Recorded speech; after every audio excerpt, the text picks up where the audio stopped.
tentang tadi ya, proses penulangan atau osifikasi. Nah, tadi proses penulangan ini dilakukan semenjak dari dalam janin ya, sampai nanti terakhir sampai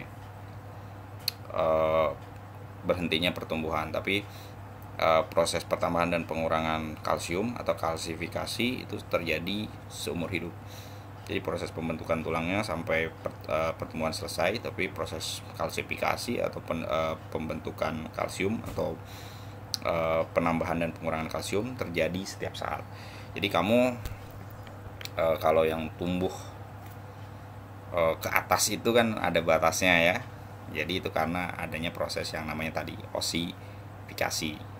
Pada laki-laki biasanya sekitar 22 tahun, kalau pada perempuan sekitar 18-19 tahun. Jadi selama masa osifikasi ini pertumbuhan tulang, khususnya tulang panjang, banyak aktivitas yang merangsang pembentukan tulang atau merangsang pertambahan panjang tulang. Jangan misalnya pasif atau diam saja, itu juga nantinya pertumbuhannya tidak akan maksimal seperti itu. Baik, kita lanjutkan. Itu tadi osifikasi. Kalian bisa baca sendiri ya di sini bahwa berkembang sampai janin sampai nanti proses penulangan itu selesai pada usia-usia tertentu ya. Berikutnya kita lihat hubungan antara tulang. Jadi antar tulang ini saling berhubungan dan penghubungnya namanya, kita baca sama-sama, sendi. Jadi kita lihat ini sendi-sendi yang ada di dalam tubuh. Ada banyak sekali sendi antara tulang dengan tulang ini, ada sendi ini, ada tulang ini. Nah, kita lihat nama-nama sendinya. Secara garis besar sendi itu dibagi hanya 3 saja. Sendi itu ya. Yang pertama ada sendi yang tidak bisa digerakkan atau disebut dengan sendi mati. Sendi mati itu sendi yang tidak bisa digerakkan. Nama latinnya synarthrosis. Contohnya apa? Sendi antara tulang tengkorak. Kita lihat gambarnya. Di sini tulang tengkorak kita, di sini ada sendi. Nah, sendinya tidak bisa digerakkan. Kamu tekan-tekan juga tidak bisa bergerak, itu sendi ya. Jadi tulang tengkorak kita ini tidak menyatu utuh ya, tapi dia ada hubungan-hubungan celah-celahnya. Dan ini berkembang selama masa dari janin ya sampai dewasa, ini terus berkembang. Sehingga nanti membentuk celah. Nah, celahnya itu disebut sendi mati atau disebut synarthrosis. Kemudian yang kedua ada namanya sendi kaku. Sendi kaku ini bisa digerakkan tapi sedikit saja, dan gerakannya kaku ya atau terbatas. Contohnya adalah sendi di antara tulang belakang. Nah, sendi di antara tulang belakang dan sendi yang ada di tulang dada di sini. Nah, di tulang belakang sini, dan sendi yang ada di sini di ruas-ruas rusuk ya. Di sini rusuk, ini namanya tulang-tulang rusuk. Di sini ada sendi-sendinya. Seperti itu. Itu sendinya sendi kaku. Kemudian kita lanjutkan lagi, ada namanya sendi gerak yang ketiga. Nah, sendi gerak itu banyak sekali jenisnya. Jadi sendi gerak itu apa sih? Sendi gerak itu sendi yang bisa digerakkan. Nah, sendi yang bisa digerakkan itu digerakannya berbagai macam ya. Ada yang satu arah, ada yang 2 arah, ada yang segala arah. Nah, kita bahas sendi gerak ini ya. Nah, kita bahas sendiri ini sendi gerak ini. Oke, ini sendi gerak ya. Sendi yang dapat digerakkan. Jadi ada 3 ya tadi ya. Sendi mati, sendi kaku, sendi gerak. Nah, berikutnya kita bahas macam-macam sendi gerak. Khusus sendi gerak yang bisa digerakkan. Yang pertama yaitu sendi peluru. Coba lihat di sini penjelasannya, sendi yang dapat digerakkan ke segala arah. Contohnya mana? Contohnya nih. Hubungan antara tulang lengan atas dengan gelang bahu. Di manakah letaknya ini? Ini ada mangkok ada bonggol. Ini menyatu sehingga bisa digerakkan segala arah. Ini disebutnya sendi apa? Sendi peluru. Kemudian ada namanya sendi geser. Apa itu sendi geser? Sendi yang menghubungkan antara 2 tulang yang memiliki permukaan datar. Prinsip kerja sendi ini, bagian tulang bergerak menggeser di atas tulang yang lain. Kalau digambarkan seperti ini. Ini contohnya sendi geser ada di telapak tangan. di telapak tangan ya, di sini ya disebut sendi. Di sini sendi geser. Selain itu sendi geser juga ada di ruas-ruas tulang belakang. Baik, itu sendi geser. Terus ada juga sendi pelana. Nah, sendi pelana. Apa itu sendi pelana? Pertemuan antara dua tulang yang berbentuk seperti pelana disebut dengan sendi pelana. Contoh sendi ini adalah pangkal ibu jari ini. Pelana itu apa sih? Nah, pelana itu adalah tempat orang naik kuda. Kalau naik kuda ada tempat duduknya ya. Nah, itu tempat duduknya disebut pelana.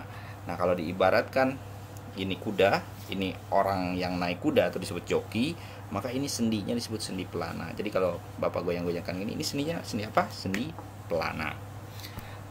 Gerakannya berapa? Gerakannya 2 arah.